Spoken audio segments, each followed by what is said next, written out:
This story is a story of a hard-working farmer, Lencho, who had firm belief in God.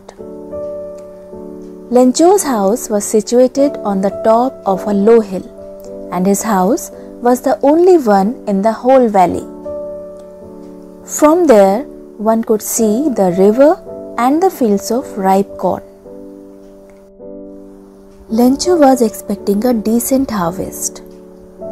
His fields needed a downpour or at least a shower. He was happy to see huge mountains of clouds. His wife was preparing the supper. He said to her, "Now we are really going to get some water." And his wife replied, "Yes, God willing."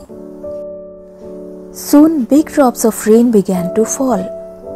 He and his children went out to feel the rain on their bodies. He was very happy. He said, "These are not raindrops, they are new coins.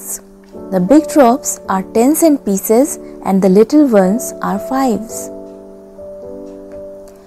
But soon the hail rained on everywhere, on the house, the fields, and the hillside. Not a leaf remained on the trees. His fields became white as if covered with salt. Lencho's crop was totally destroyed due to the rain with large hailstorm. He was very sad. He said, "This year we will have no corn. There is no one who can help us. We will all go hungry this year." Since his house was the only one in the entire valley, there was no one except God to help him. His only hope was the help from God. He had firm faith in God. He said, "Don't be upset. Remember, no one dies of hunger." That's what they say. No one dies of hunger. Lencho needed 100 pesos to sow his field again and to save his family from starvation. So he wrote a letter to God seeking help. He wrote, "God, if you don't help me, my family and I will go hungry this year. I need 100 pesos in order to sow my field again and to live until the crop comes, because the hailstorm."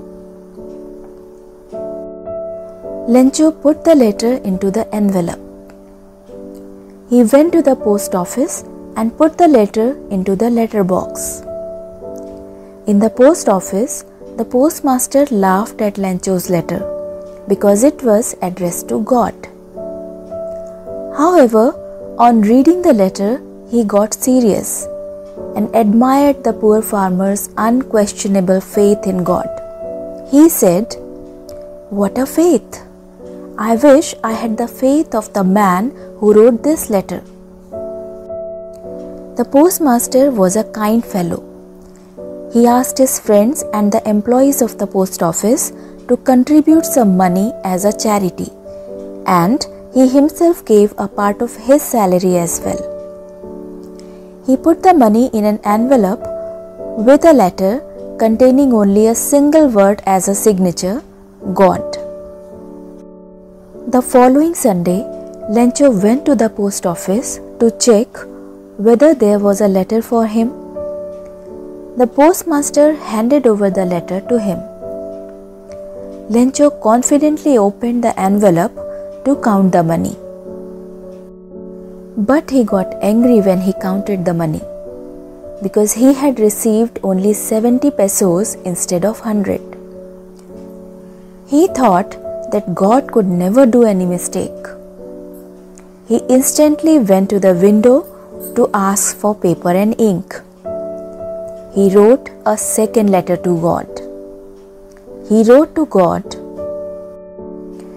"God, of the money I asked for, only 70 pesos reached me. Send me the rest since I need it very much.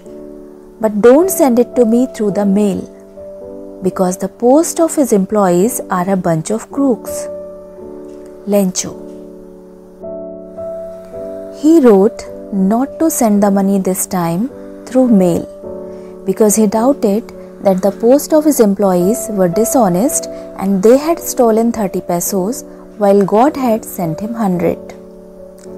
And Lencho posted the letter.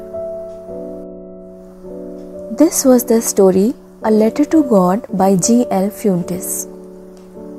Now here is a question for you. Was Lencho right when he called the post office employees a bunch of crooks? A bunch of crooks means dishonest. No, he was not right because he was unaware of the real fact.